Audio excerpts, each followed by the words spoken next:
Hey plant fam! Welcome back to my channel. If you are new here, my name is Jacqueline. This is part of my jungle, and if you're not new here, thank you for coming back. So you might be surprised by today's title because I don't usually talk about these plants, and if I am, I'm talking about how much they irritate me and how I don't want to buy them anymore. So I decided to do a bunch of research and look into why so many of us struggle with alocasias. Basically, I was just like, what is the deal with alocasias? Even when I do keep them happy, they only have like 1 or 2 leaves at a time. What am I doing wrong? I know personally that I am a more neglectful plant parent. I can admit that. So I tend to be inconsistent with my plant care, and starting to think that maybe alocasias just don't like that. So I do have a few that look okay. These are 2 little baby alocasias that I have that live up in the greenhouse, and they're doing pretty all right. They're still tiny. I have this Alocasia aslanii and this Alocasia silver dragon. I got these for really cheap on Etsy, and they're honestly the only 2 that don't look terrible, and this one like still doesn't look very good. It's getting a little too much light, but this one's new leaf is really pretty. So I'm really determined to keep these happy and to keep these alive. I may not be buying any new alocasias, but I feel like if I can figure out these ones that I already have, it's not off the table in the future. So the first thing on my list that I didn't actually know about this plant, and I was looking into it, apparently they are heavy feeders, which means that they just want to be fertilized a little bit more often than the rest of your plants. So I knew this was true about my anthurium. I have a queen anthurium that is notorious for being a heavy feeder, but I didn't know that the alocasias were as well. So I have started to fertilize them a little bit more frequently than I was before, and hopefully that's gonna help it grow big and have more than 2 leaves at a time. Because I swear by the time the 3rd one comes in, this one will probably die. So definitely keep in mind, if you are not fertilizing your plants and you're struggling with alocasias like I do, it's not a bad idea to up how often you're fertilizing them. So I do just try and put a little sploosh of fertilizer in there every time I water. So far it's been fine. So I don't know, too much, but we're gonna find out. So this one is a good example of the next thing on my list, and that is that they want bright indirect light. This one is getting too much light, and you can see the leaf the leaves on this one are lighter than they're supposed to be. Like that, this is a healthy leaf, but for some reason it's just like kind of bleached out. And I'm assuming that's because it's getting too much light. This could even potentially be, you know, because it got burnt. I'm not exactly sure. It could also be from inconsistent watering. There's no pests on this thing. Spider mites are definitely a thing with alocasia, but we're gonna get there. We're gonna get there. So keep in mind that these grow underneath other plants. They are understory plants, so they don't naturally live in bright direct light. So giving them that is just going to be a little too much. So if you have it in a cabinet directly under a grow light and you're having a hard time with it, it might not be a bad idea to move it, because I know a lot of people tend to throw these right into their cabinets underneath some pretty strong grow lights. Our grow lights are a lot stronger than you guys think they are. I've got like really cheap ones in my cabinet over here, and they are sun stressing my Hoyas, and I did not anticipate that happening at all. So the spider mites, they're definitely a thing on alocasia. I don't know why some plants are more prone to certain pests over other ones. It almost feels like the pests prefer some plants over others, and I'm not exactly sure why, but spider mites do really love alocasias, and they will take over fairly quickly. If you've never seen them before, they create webbing. You'll see webbing, especially where the petiole meets the leaf and stuff like that, and you can even just see the mites themselves walking around. Definitely Google it. Be prepared for looking at bugs, but Google it and you will see images of what to look out for if you've never seen them before. So one of the best ways to prevent spider mites from happening is to make sure that you're cleaning these plants off regularly. So I'm really lazy, but I will try and at least like bring a spray bottle with me to the greenhouse and spray these down with some diluted alcohol, wipe down the leaves with a microfiber cloth just to help keep them clean. But it's a lot easier for you to just pull them out from wherever they are, give them a really good shower, spray them down with some pesticide.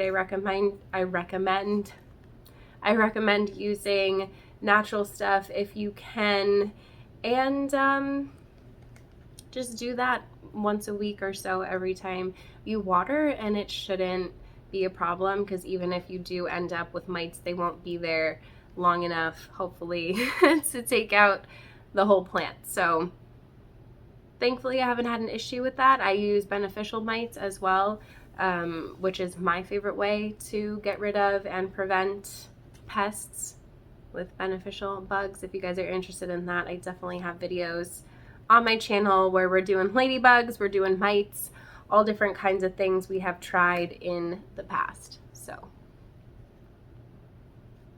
she's cute. So the next one on my list, number 4 on my list, is probably the one that I struggle with the most, because a care tip that you're gonna get with alocasia is that the soil likes to stay moist. Unfortunately, I think that a lot of people tend to overwater plants when they hear that, and that's because the word moist is kind of ambiguous. Like, what does it even really mean? Like, your definition of what moist is might be different than mine when I touch the soil. So don't go crazy. Like, I definitely think I overwater my alocasias, and that is why I get spots on the leaves, or the leaves just like not looking great. I genuinely think that I could potentially be over watering my alocasias, knowing that they're thirsty, and just kind of like going overboard with it. So I've been trying to chill and not overwater my thirstier plants. They do not want to be soaking wet. They just don't want to be bone dry either. That's the thing. You have to find that sweet spot in between with this plant. And that is actually going to bring me into the next one, which is you have to be really consistent with the watering on these. I found that if you are inconsistent is when you tend to lose the leaves. So if I let this get too dry, I'm probably going to lose a leaf. If I let this get too wet and sit wet for too long, I'm probably going to lose a leaf. So I think one of the tricks to getting these to hold on to more than one leaf at a time is making sure that you are super duper consistent with watering this plant. So if you're one of those people that likes to use semi-hydro, it might not be a bad idea. With these plants, I do have a lot of success bringing these back just by throwing them in water. So I don't think they mind being in there. That can be an option as well. I just don't do that. So for me, it's more just making sure that the soil is always consistently moist, but not soaking wet. So that is finding that sweet spot, and it might change season to season in your home as well. So this time of year, some of my plants just don't need to be watered as frequently because it's not as hot and the sun isn't blaring in here the way that it does in the summertime and just dries everything up. So the next thing on my list is something that I didn't know when I was looking into it, and these don't like to be repotted. Shocking. They don't like their roots bothered, so if you have to repot one of these, I recommend just pulling it out and keeping the root ball intact. Sorry, I kicked you. And just moving it over and backfilling and not really disturbing the roots too much if you don't have to. So I know that there's definitely a struggle with corms, Alocasia corms, which is the little bulbs that they grow, and you can separate them and grow a baby if you want to, or you can leave it alone and it'll usually pop up out of the top on its own. A lot of people have a hard time repotting the babies. They decline once they've been repotted, and it makes sense if they don't like their roots touched. So this is a plant that you can let get nice and cozy and allow the roots to fill up the pot without really worrying about it too much. I don't like to use the word root bound because your plants should not be root bound. That means that they have more root than soil, and that is not a good thing. But they do like filling up their container with roots just the same as a Hoya would. And you don't really have to worry too much about repotting them until their roots are coming out all over the place. So definitely be mindful if you have to repot your Alocasia, especially if you're noticing that after you repot them, the plant starts to decline. They're just getting cranky. They go into shock. They really don't like it at all. So you're staying in that container, girl. So the last thing on my list is to make sure that you're keeping this plant in a nice chunky soil. So the roots are really delicate on these from what I'm gathering, and that's why they don't like to be touched and moved around. So they also like to be able to breathe, and they want to be able to not get all squished up in there. And I think that having too heavy of a soil can also contribute to having the plant be wet for too long. So adding in some chunky perlite or a little bit of bark, whatever you normally put in your soil to aerate it, will be perfect for Alocasias, because then maybe you won't overwater it like me. You don't want to make it too chunky either, because then you're gonna have to water it all the time. But finding that happy in between, which is what I use for most of my plants anyway. You want it to retain a little bit of moisture, but you don't want it to hold on to it too much. I honestly had no idea. With a thirstier plant, I do tend to put it in a heavier mix so that it stays wet longer, but I think that the next time I actually dare to repot an Alocasia, I might try putting it in one of my chunkier mixes and see what happens. I'm definitely going to be experimenting this year. That's why I wanted to make this video, so that maybe you guys can experiment with your Alocasias with me if you have some of the same issues. Hopefully some of this information was helpful. Definitely add in the comment section below if you have any extra care tips for Alocasias. I am not speaking from experience. I am speaking from what I looked up on the internet and what I'm going to start implementing this year to hopefully keep my Alocasias alive and thriving, because I really do love this plant. And I don't want to be in the store and be like, oh my gosh, that Alocasia is so gorgeous, but I don't want to kill it. I want to be able to buy them if I like them. So that's really it, aside from just make sure you keep the environment really consistent on these plants, not just the watering. You want to keep the temperature and the humidity pretty consistent on these too. They don't like to be cold. And the extra humidity definitely helps, obviously, to keep the plant moist. They can pull moisture from the air as well if you forget to water it.